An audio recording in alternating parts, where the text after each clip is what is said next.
Welcome to NS TV. నేను రాజీవ్. ముందుగా headlines చూద్దాం.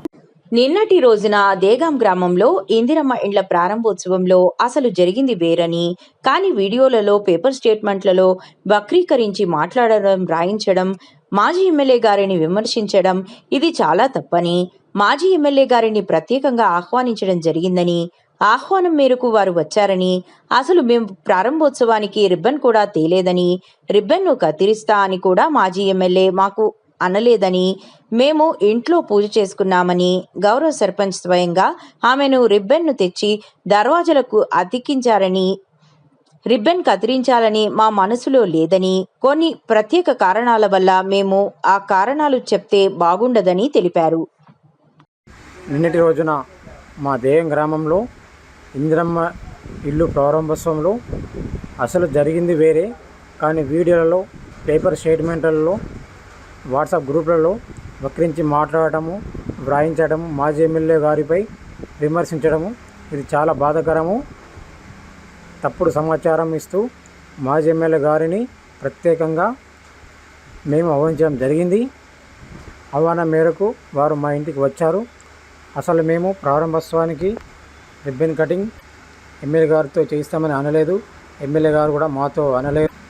ఇంట్లో పూజ చేసుకున్నామని సర్పంచ్ గారిని గౌరవంగా ఆహ్వానించాము. సర్పంచ్ గారు వచ్చారు. సర్పంచ్ గారు, గ్రామ సభ్యులు అందరూ వచ్చారు. సర్పంచ్ గారితో వచ్చిన సభ్యులు దర్వాజాకు రిబ్బన్ను అతికించారు. సర్పంచ్ గారితో రిబ్బన్ కటింగ్ చేద్దామని మా మనసులో లేదు. ఎందుకంటే కొన్ని ప్రత్యేక కారణాల వల్ల మేము ఆ కారణాలు చెప్తే బాగుండదు. కొన్ని ఆచారాలకు తగ్గట్టు ఆమెకు కత్తిరించవద్దని అన్నాము. గ్రామ సర్పంచ్ గారు, నేను రిబ్బన్ కటింగ్ చేస్తాను, తర్వాత మరి ఎవరితో కూడా రిబ్బన్ కటింగ్ చేయించవచ్చు 2 సార్లు, లేదంటే కలెక్టర్ వరకు ఇది వెళ్తాయని మాతో అన్నారు. అందుకు మేము సర్పంచ్ గారు వారితో వచ్చిన సభ్యులు రిబ్బన్ కటింగ్ అతికించిన దానిని మా కుటుంబ సభ్యులందరూ కలిసి రిబ్బన్ కత్తిరించి ఇంట్లో ప్రవేశించాము. సర్పంచ్ గారు అప్పుడే అక్కడ నుండి పిలవంగా కూడా వారు వెళ్ళిపోయారు. అక్కడ జరిగిన సంగతి ఇది.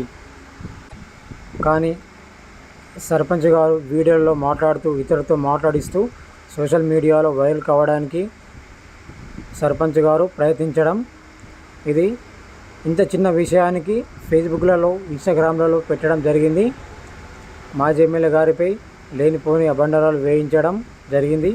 ఇది అందరికీ, మా కుటుంబ సభ్యులందరికీ, అక్కడ వచ్చిన ప్రజాప్రతినిధులందరికీ బాధ కలిగించిన విషయము.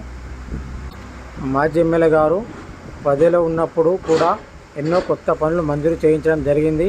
కానీ రిబ్బన్ కటింగ్ చేయడం, పోస్టు పెట్టడం, వేయడం ఆయన అలవాటు లేదు. కాబట్టి పబ్లిసిటీకి ఆయన దూరంగా ఉంటూ ఎవరు అన్న అలా ఎందుకు అని అడిగితే మనం చేసిన పనులు ప్రజలకు తెలుస్తుంది, కానీ ఇంకా పబ్లిసిటీ ఎందుకు అంటాడు.